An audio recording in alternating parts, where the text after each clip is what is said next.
starshine lights my way to bed. Magic rainbows glisten in my head. Just like a child, I live in Wonderland. All my dreams are coming true.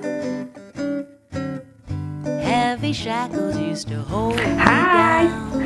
I'm here with a different type of video today. I'm not doing a pattern review. Instead, I'm just going to show you how I organise my sewing projects. I do get people asking me all the time how I manage to fit so much in my life because I work a full-time day job. I've got a busy family life with two teenage daughters, one who's 18 and one who's 14, so I'm sure you can aware we're taxiing around and dropping off at parties and picking up from parties and things left, right and centre.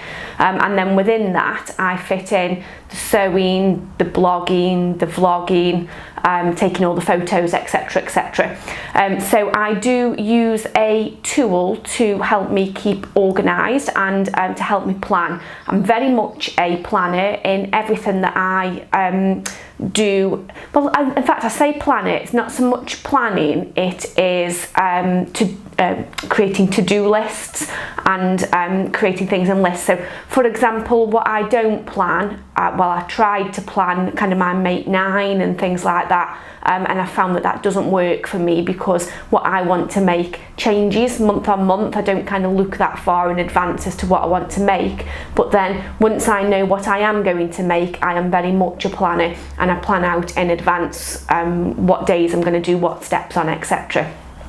So the tool that I use is an app that's on my iPhone. I've tried loads of different apps, I've tried loads of different methods like keeping paper diaries and journals, and I've tried loads of different free apps, but none of them really hit the mark for me. And I think the reason why is because they there was too many distractions. So for example, I could use an app where I started off, you'd add beautiful photos around your projects, etc. But then I spent that much time planning the project. By the time I'd planned it, I could have done some of the steps within actually constructing the garment. So I wanted something which was much simpler.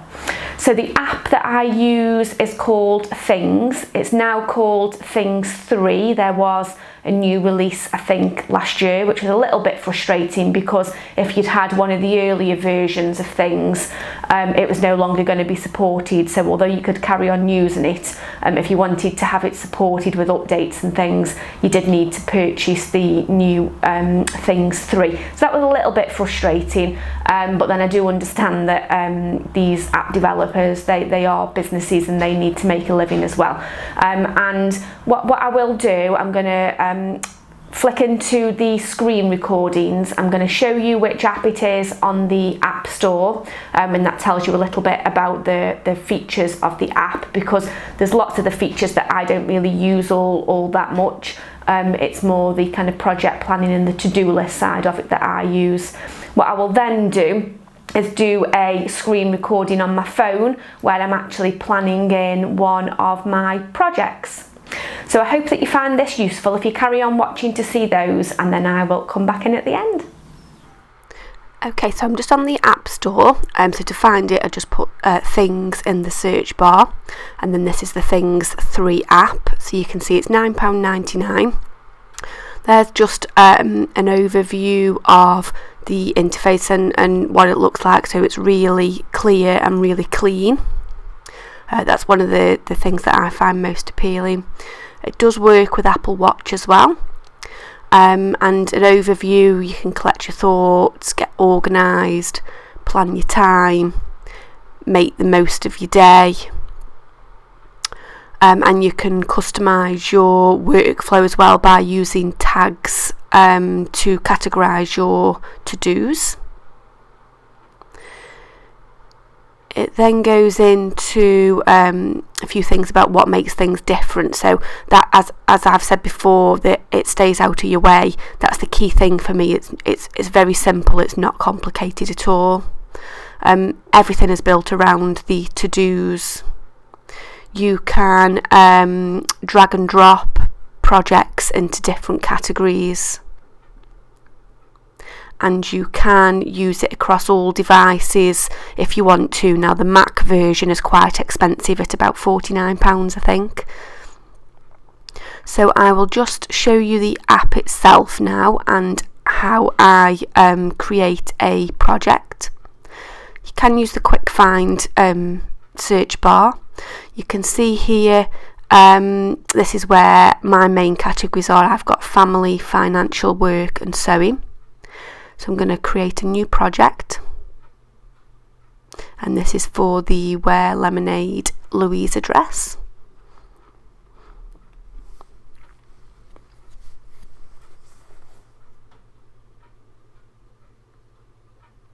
And then what I'm going to do is add to-dos within that project. So just hit the plus button. The first thing that I'm going to do is print the pattern pieces. And so I'll set myself a date as to when to get that done by.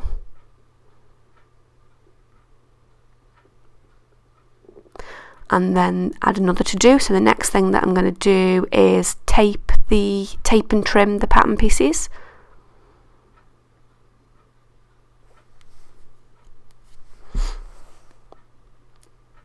And again add a date.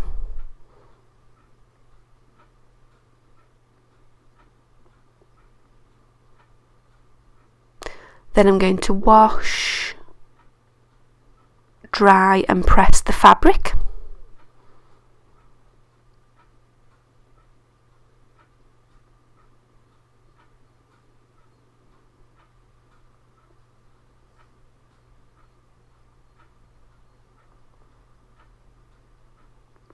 I'm then going to cut out the fabric from the pattern pieces. So these are obvious steps that I'll do with every project, but once I've got it set in with a date to get it done by, it just prompts me to actually get it done.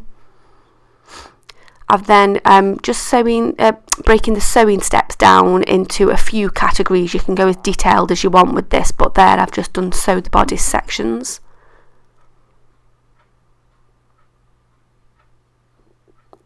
Then sew the pockets and skirt sections.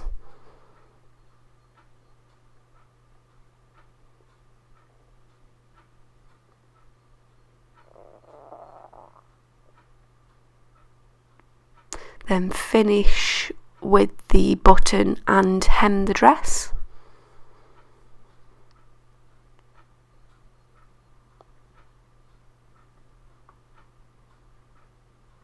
Before I start planning a project, I do have in mind when I want to get the project completed by overall, and then I'm planning in my dates within that. I'm then going to photograph the finished dress, so I will also plan in my blogging and vlogging elements too. I'll then plan in to film the video.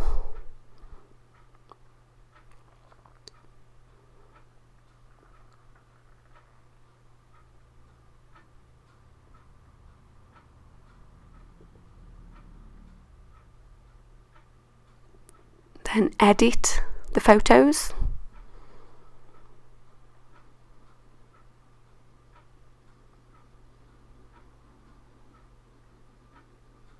Edit the video.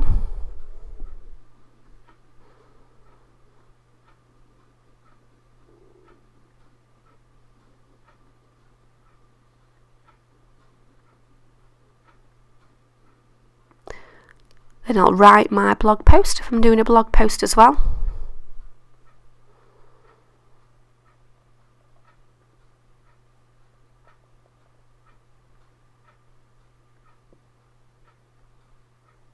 And then final step is the final edit and publish. So that's all the steps that I want to plan out for this particular project.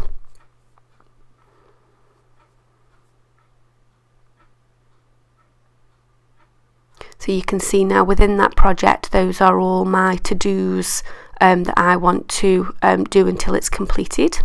You can add further notes, so for example there, tape and trim pattern. If you know that you're low on sellotape, you can add a little note on to buy the sellotape as well.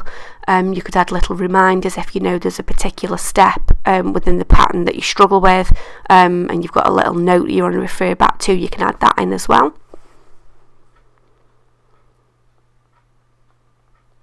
What I'm then going to do is move that project into the sewing category. So I'll just click on it with my finger and drag it down. And then you can see the little circles show how far you've progressed with that particular project. So then once you've set your project, you can see there on the Things app, it's showing me I've got 12 to-dos which are due today. I won't go into the to-do on my phone because it's got my work to-dos and family to-dos in there as well. And under the sewing section, you can see the 3 different projects I'm working on at the moment. And there's the Louise address that we just set up. I can see the one with the star next to it is due today. There are a couple of things I forgot to mention at the start of the video about how I use the Things app, so I'm just recording an extra little bit, so if you notice an outfit change, that is why.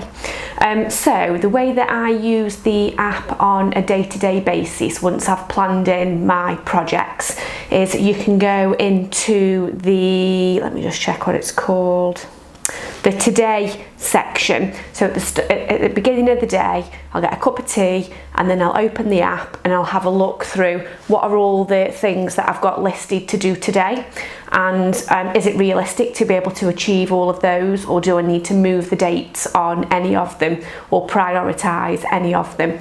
I couldn't show you on screen the today list because it does combine all my work to-do lists and my family to-do lists, etc, etc, and I'm sure you don't want to see what I've got planned for the day job, day on day.